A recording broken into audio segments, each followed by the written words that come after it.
भारतीय शेयर बाजार में पिछले 24 घंटों में जो हुआ वो बड़ा ही नाटकीय और कह सकते हैं हैरान करने वाला था। एक दिन तो बाजार ने सारे रिकॉर्ड तोड़ दिए और अगली ही सुबह माहौल एकदम ठंडा पड़ने का अनुमान था। तो चलिए आज इसी पहेली को सुलझाते हैं।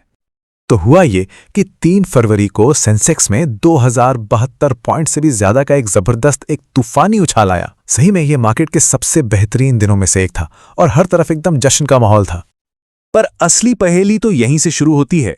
इतनी शानदार तेजी के बाद अगली सुबह यानी 4 फरवरी के लिए एक्सपर्ट्स एक फ्लैट या नेगेटिव शुरुआत की बात क्यों कर रहे थे?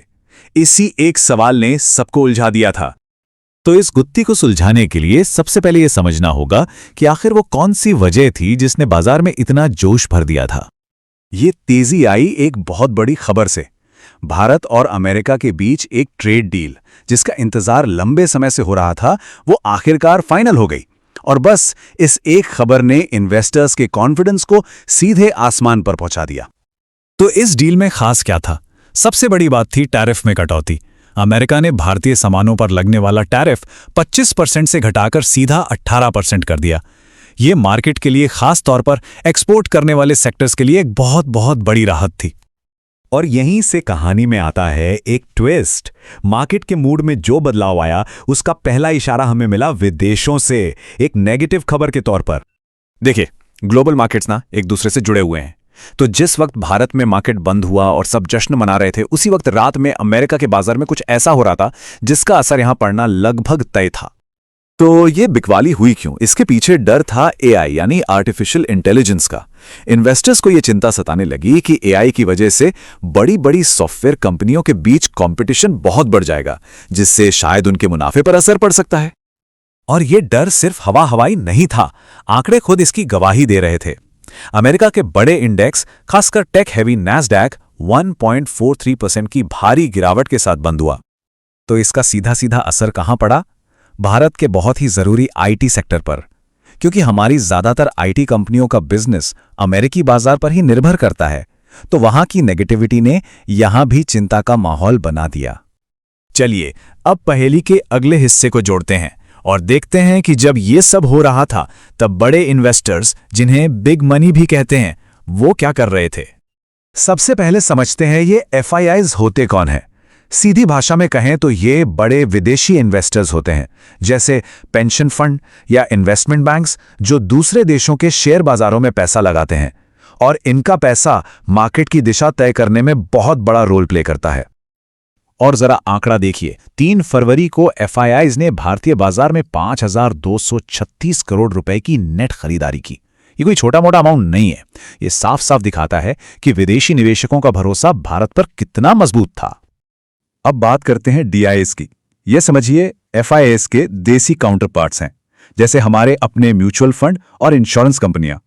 और ऐसा नहीं था कि सिर्फ विदेशी निवेशक ही खरीद रहे थे। हमारे अपने डीआईआईज ने भी 1014 करोड़ रुपए की नेट खरीदारी की।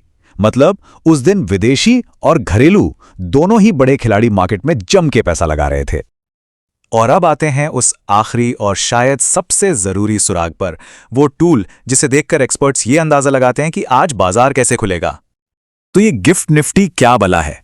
इसे आप बाजार का कह सकते हैं एक अर्ली वार्निंग सिस्टम समझिए। पहले ये एसजीएक्स निफ्टी के नाम से सिंगापुर में ट्रेड होता था, अब ये गुजरात की गिफ्ट सिटी से ऑपरेट होता है। और ये भारतीय बाजार खुलने से घंटों पहले इशारा दे देता है कि आज शुरुआत कैसी रहने वाली है। गिफ्ट निफ्टी के आने से हुआ क्या है कि एक तो ट्रेडिंग भारत वापस आ गई है और दूसरा इसकी ट्रेडिंग घंटे ज्यादा हैं। मतलब ये 21 घंटे खुला रहता है। इससे ये ग्लोबल घटनाओं पर और भी तेजी से रिएक्ट करता है। और बस यही वो सिग्नल था जिसने सब कुछ साफ कर दिया। पिछले दिन की इतनी जबरदस्त रैली के बावजूद 4 फरवरी की सुबह गिफ्ट निफ्टी ने एक सुस्त या नेगेटिव शुरुआत का इशारा किया। इसने वॉल स्ट्रीट से आई नेगेटिव खबर पर मुहर लगा दी। तो अब हमारे पास सारे टुकड़े हैं। चलिए पूरी तस्वीर को एक साथ जोड़कर देखते हैं और बाजार के इस बदले हुए मिजाज की वजह को समझते हैं। तो असल में बाजार में चल क्या रहा था? एक तरह की रस्साकशी। एक तरफ ट्रेड डील की पॉजिटिव खबर थी जो बाजार को ऊपर खींच रही थी, दूसरी तरफ वॉल स्ट्रीट के एआई का डर था जो बाजार को नीचे धकेल रहा था। और इन दोनों के बीच FIIs और DIIs की जबरदस्त खरीदारी बाजार को एक सहारा दे रही थी।